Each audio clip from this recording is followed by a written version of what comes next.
All right, I wanted to show what my tolerance is. Yeah, the camera's picking it up. You can see here that there's not a lot of protrusion here.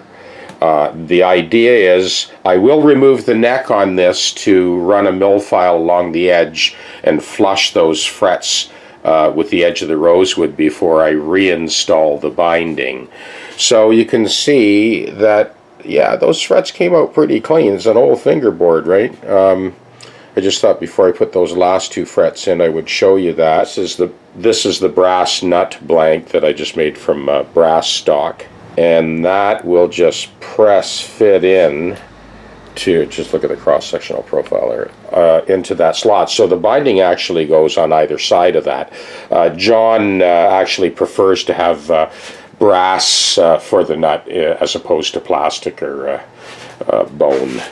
And that's it. So I'm just getting ready to flush level those frets and reinstall the binding. You can see in that last clip that I got those out nice and clean, very little tear out, very little chipping, you know, which is always a risk when you're pulling frets out of an old fingerboard. As you can see, I set up on the tech deck, that pivoting neck assembly finds its own center, and we just tap those in with a maple dowel and a 1-pound hammer. The tech deck itself, the whole workstation really acts as a huge shock absorber. It's 42 pounds. All the tension of driving the fret in with the hammer and the maple dowel is basically absorbed and dissipated by the workstation itself. Because there was next to no protrusion at all, now these are dead flush, so I did not disrupt that outside edge of the frets. Just a little bit of resistance there. There we go.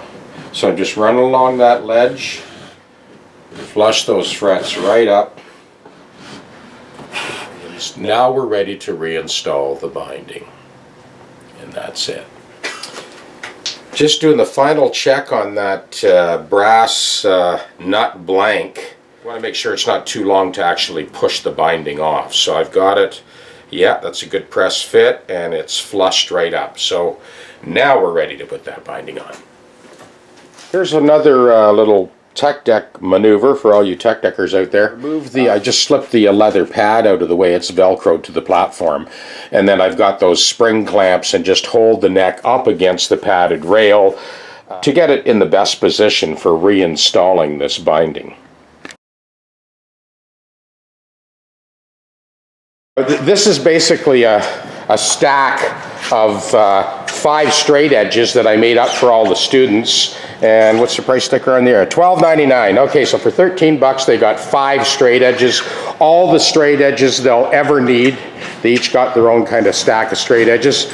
All the straight edges they'll ever need for doing any type of fretwork, fingerboard leveling, etc., etc. So you can see by the cross-sectional profile, this is pretty thick.